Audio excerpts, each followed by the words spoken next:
Senior रहनुमा वफाकी वज़ीर हैं मियाँ जावेद लतीफ़ साहब ने। बहुत शुक्रिया मियाँ साहब आपके वक्त का। मियाँ साहब, कल इत्तेहादियों से मीटिंग हुई, आज फिर एक मीटिंग हो रही है। ये भी सुना कि तय हो गया कि हुकूमत अगस्त 2023 तक अपनी मुद्दत पूरी करेगी। इस सब के बावजूद आज हम देख रहे हैं एक अभाम बेयकीनी अभी भी है, जिसकी मिसाल डॉलर 200 रुपये पर पहुँच गया। मुस्लिम लीग नून चाहती क्या है? सख्त फैसले करना चाहती है, अर्ली इलेक्शन चाहती है? अपनी सफ़ों में मुस्लिम लीग नून की क्या राय है? नहीं फैसल, अगर तो आप इस गैर यकीनी सूरत हाल को सियासी अदम इस्तेहकाम को बुनियाद बनाकर आप कहें कि डॉलर रुक नहीं रहा, रुपए की कदर कम हो रही है, तो फैसल मैं बड़ा क्लियर हूँ कि मुझे कोई बता दे कि 20-25 दिनों के अंदर गैर यकीनी सूरत हाल बन जाती है या सियासी अदम इस्तेहकाम आज आया है। ये तो पिछले 4 सालों से है।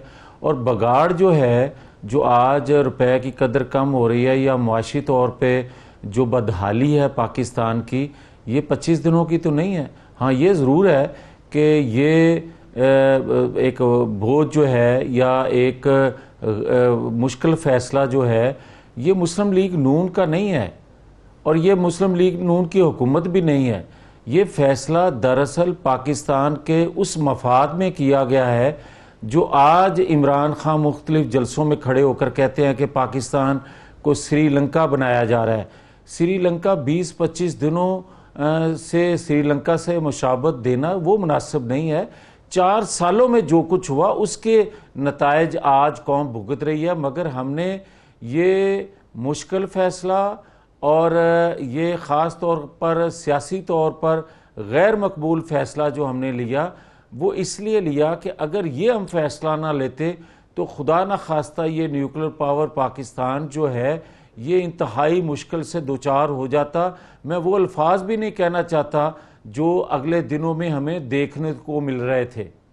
अच्छा जावलती साहब, ये फरमाएं कि मरीम नवाज़ साहबा ने कहा कि हमें वो जो टोकरा है नाकामियों का या नालायकी का इमरान खान का अपने सर नहीं उठाना चाहिए, तो अब ये फ़ैसला हो गया है कि वो नाकामियों का नालायकी का टोकरा आप सर पे उठाएंगे, सख्त फ़ैसले करेंगे और अपनी मुद्दत पूरी करेंगे अगर हालात ने इजाज़त दी। अर्ली इलेक्शन नहीं होंगे सितंबर, अक्टूबर या नवंबर में? नहीं अरशाद आरिफ साहब, मैं आपकी खिदमत में ये गुजारिश कर दूं कि अगर हुकूमत मुद्दत पूरी करे, हुकूमत मुद्दत पूरी करने में तो रुकावट है ही कोई नहीं जी। मगर अगर हम कोई ऐसा फैसला करते हैं कि हम अर्ली इलेक्शन की तरफ जाएं, तो ये तो हमारी डे 1 से पिछले 4 सालों से ख्वाहिश रही है कि फ्रेश मैंडेट के बगैर आप इलेक्शन में जाएंगे तो ना जाएंगे तो पाकिस्तान जो है वो संभल नहीं पाएगा। तो ये अब 20-25 दिनों में हमारी कोई राय बदल नहीं गई। मगर बात यह है कि आपको मालियाती अदारों से जो डील करना पड़ रही है, जो IMF से इन्होंने किए हुए मुआहदे थे जो इन्होंने खुद ही तोड़े और जो आज मुश्किल से दो चार है, क्या अबूरी सेटअप से कोई मालियाती अदारा या IMF जो है वो एग्रीमेंट करने के लिए तैयार होगा? वो तो जो स्टेबल हुकूमत ना हो उसके साथ करने के लिए मुआहदा तैयार नहीं होता। कलील मुद्दत की जो हुकूमत रह जाए उसके साथ तैयार नहीं होता, तो एक निगरान सेटअप के साथ इतना बड़ा फैसला कैसे वो कर सकेंगे? तो हमें जो मजबूरियां हैं वो कोई अपनी ज़ात के लिए या सियासी तौर पर कोई मजबूरी नहीं है। मजबूरी है तो वो सिर्फ और सिर्फ ये है कि अगर फ्रेश इंतखाबात करवा भी दिए जाएं तो अगर निगरान सेटअप कोई ऐसे फैसले या मालियाती इदारों से कोई नहीं, तो मियां साहब हम क्या समझें कि मालियाती इदारों को मुतमईन करने के लिए कहा जा रहा है कि हुकूमत मुद्दत पूरी करेगी? नहीं, कतन ये बात नहीं है, ज़रूरत है। और मालियाती अदारे भी जो स्टेबल हुकूमत होती हैं या जहां सियासी अदम इस्तेहकाम जिन रियासतों में नहीं होता उन्हीं से डील करते हैं। कोई पैसा आपको क्यों देगा जब तक आप स्टेबल नहीं होंगे, जब तक उन्हें रिकवरी की उम्मीद ना होगी? आपको कर्ज क्यों कोई देगा, किस मफाद के तहत देगा? और यही वो वजह है कि आप देखें कि पिछले 4 सालों में कर्ज जो इन्होंने लिया और आज जो बातें कर रहे हैं कि जनाब डॉलर रुक नहीं रहा, रुपए की कदर कम हो रही है। ये सारा का सारा किया धरा जो है वो आप सख्त शराइत पर कर्जे लेते गए, मगर उन कर्जों से पाकिस्तान के लिए कुछ ना किया आपने। कोई एक ऐसा नेशनल कोई बता दें, कोई आपने काम किया हो जो आने वाली नस्लें जिससे फ़ायदा उठाएं, या रियासत फ़ायदा 20-25 साल बाद ही कोई फ़ायदा उठा ले। कोई ऐसा आपने काम किया ही नहीं है। कर्जे जरूर आपने लिए हैं, वो मैं कहना नहीं चाहता जो ये रोज़ कहा करते थे कि कर्जे लिए और जनाब खा गए, मैं ये कहने के लिए तैयार नहीं, लेकिन वक्त साबित करेगा कि इन्होंने क्या क्या किया। और कानून आइन अपना रास्ता बना रहा है, उसमें गिरफ्तारियां हों, उसमें कोई कहे कि मुझे इंतकाम का निशाना बनाया जा रहा है, वो कहता रहे, मगर एहतसाब के अदारे ज़रूर हरकत में आएंगे जो इन्होंने 4 साल किया। मियाँ साहब ठीक है, बिल्कुल जिसने कोई जुर्म किया है उसको कानून की गिरफ्त में आना चाहिए। तो ये गिरफ्तारी इमरान खान और उनके साथियों की लॉन्ग मार्च के ऐलान से पहले होगी, लॉन्ग मार्च के बाद होगी, या ये लंबा एक प्रोसेस होगा?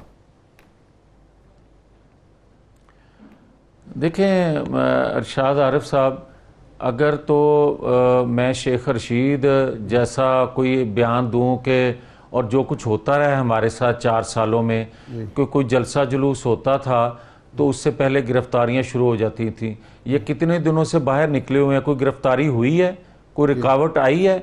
आपको ये भी याद होगा कि 2018 के बाद के इंतखाबात के नतीजे में जो हुकूमत बनी या बना दी गई, उसके नतीजे में मुस्लिम लीग के, पीपल्स पार्टी के या वो लोग जो इनके खिलाफ बोलते थे, नैब किस तरह हरकत में आया था। आप ये देख लें कि फरा बीबी से जो पिछले आप 2 हफ्तों में बातें सुन रहे थे फरा गोगी के हवाले से, और नैब भी बातें कर रहा था, आज खामोश क्यों है? वो गिरफ्तारियां आज क्यों नहीं हो रही? ठीक है, किसी को अपनी ख्वाहिश के मुताबिक गिरफ्तार ठीक है। मियाँ साहब, पंजाब में गवर्नर है कोई नहीं। उमर सरफराज चीमा साहब खुद को गवर्नर समझते हैं, स्पीकर साहब गवर्नर हाउस जा नहीं रहे, वज़ीर आला साहब हैं, उनकी काबीना नहीं है। आपकी बैटल फील्ड है पंजाब। ये जो पंजाब के हालात वाक़यात हैं, आप नहीं समझते कि इसका नुकसान भी आप ही उठाएंगे इस सारे हिजान का? यार फैसल, मुझे ये बताएं कि मैंने आज इनके वो क्लिप चल रहे थे सोशल मीडिया पे इमरान खान साहब के, आज ये वकला से ख़ताब फरमा रहे थे लाहौर में। वहाँ इन्होंने कहा कि वो मुल्क तरक्की नहीं कर सकता जिस मुल्क के अंदर आइन कानून नाम की कोई चीज़ ना हो। तो 4 साल आप जो कुछ करते रहे वो भी आपके सामने, और अब जो कुछ आप कर रहे हैं वो भी आपके सामने है। मुझे ये बताएं कि आइनी तौर पर जो एक 10-11 करोड़ का सूबा है, उसमें इस तरह जो हरकतें ये कर रहे हैं प्रेसिडेंट से लेकर और साबिक गवर्नर तक, आप बता दें कि आइनी ओहदों को भी आप सियासत की नज़र कर रहे हैं, अपनी ज़रूरत की नज़र कर रहे हैं, और जो कुछ आप कर रहे हैं क्या ये पाकिस्तान के मफाद में है, या आइन कानून इस चीज़ की आपको इजाज़त देता है जो कुछ आप कर रहे हैं? मगर इसके बावजूद भी मैं ये कहूँगा कि आइनी तौर पर, कानूनी तौर पर वज़ीर आला हमज़ा शहबाज हैं, और आप कितने दिन उनकी कैबिनेट को बनने से मज़ीद रोक सकते हैं? रोक वो नहीं रहे। असल में बात यह है कि कैबिनेट बनेगी तो उससे ओथ कौन लेगा? ये है जो वो आइनी ओहदों का गलत इस्तेमाल कर रहे हैं। जावेद लतीफ़ साहब, आज एक अखबार में, अंग्रेज़ी अखबार में हफीज़ पाशा साहब ने ये कहा कि 2 वज़राए ख़ज़ाना की वजह से मामला ख़राब हो रहा है, कि इसहाक़ डार साहब भी माली और माशी मामला देख रहे हैं, मिफ्ता इस्माइल साहब भी, और उनकी पॉलिसियों में तज़ाद है। तो क्या वाकई इन 2 के दरमियान कोई मामलात हैं, और क्या वाकई ये दोनों मामलात को वज़ारत ख़ज़ाना को डील कर रहे हैं, या मिफ्ता इस्माइल बाख्तियार हैं? मैं एक गुजारिश अरशाद आरिफ साहब कर दूं कि पहले मैंने कहा कि ये मुस्लिम लीग की हुकूमत नहीं है, कौमी हुकूमत है। अगर कल को कोई ये कह दे कि क्योंकि ये एक जमात की हुकूमत नहीं है इसलिए ये बगाड़ पैदा हो रहा है, क्योंकि 11 जमातें मिलकर हुकूमत कर रही थी, तो अगर एक दूसरे को फैसिलिटेट कर रहे हैं, वो वज़ीर ख़जाना के कलमदान में कोई हो या किसी और वजारत में कोई अपना इनपुट दे रहा हो, तो क्या गलत है इसमें? मुझे कोई बता दे। मतलब इन चीज़ों को जवाज़ बनाना कि हालांकि मुफ्ता इस्माइल साहब बिल्कुल इंडिपेंडेंट हैं, कोई मुदाखलत नहीं है, जो उनकी पॉलिसियाँ हैं सबके सामने हैं। जो डार साहब हैं अगर पाकिस्तान आएंगे तो यकीनन वो अपना एक रोल अदा करेंगे, और वहाँ से बैठ के अगर कोई सीनियर होने के नाते मशवरा देता तो क्या गलत है? सही। नहीं तो फैसलों का मरकज लंदन है या इस्लामाबाद है मियाँ साहब?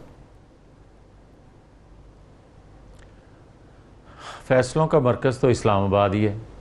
अच्छा, सही है। चलो। खान साहब अगर फैसलों के मरकज़ की तरफ रुख करते हैं तो क्या करेंगे? क्योंकि राना साहब तो कह रहे हैं मेरे बस में, मुझे इजाज़त हो तो मैं तो 20 बंदे भी ना आने दूं, और पीटीआई का एक अंदाज़े सियासत भी है, अंदाज़े एहतजाज भी है।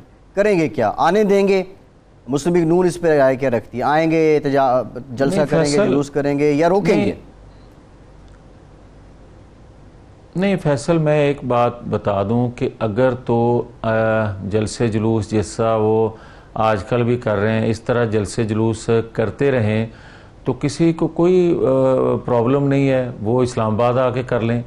मगर जो शेख रशीद कह रहे हैं कि इस्लामाबाद और पिंडी में निगरान सेटअप के इंटरव्यू हो रहे हैं, अगर इस तरह की ख्वाहिशात और इस तरह के लोगों को सबक देंगे और कहेंगे कि फ़ैसले कहीं और हो रहे हैं, आइनी तौर पर जो अदारे काम कर रहे हैं और ख़ास तौर पर आज तक न्यूट्रल होने के नाते जो वो उनके बारे में बातें भी करते हैं, अगर इस तरह की कोई ख्वाहिश करेगा गैर आइनी तो यकीनन कानून हरकत में आएगा। क्यों नहीं आना चाहिए? फिर रियासत है, कोई ये तो नहीं है कि कोई जत्थों के आगे रियासत लेट जाए। और आपको याद होगा कि 4 साल हमने जो जलसे जुलूस किए, क्या जत्थों के ज़रिए बलवा किया इस्लामाबाद में जो आज किसी और को करने देंगे? सही है। मियाँ जावेद लतीफ़ साहब, बहुत शुक्रिया आपके वक्त का। आप हमारे साथ मौजूद, मुस्लिम लीग नून के सीनियर रहनुमा। ब्रेक के बाद दोबारा हाजिर होते हैं।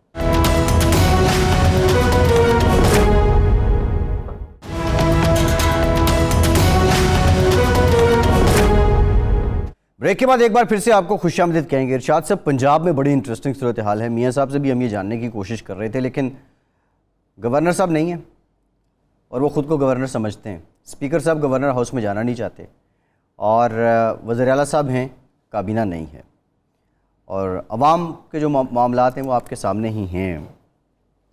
अब ये गुमगू की कैफियत है। कल अदालत ने एक फ़ैसला भी दिया है, मेरा ख्याल इलेक्शन कमीशन का फ़ैसला आने के बाद ही कोई पिक्चर शायद क्लियर हो।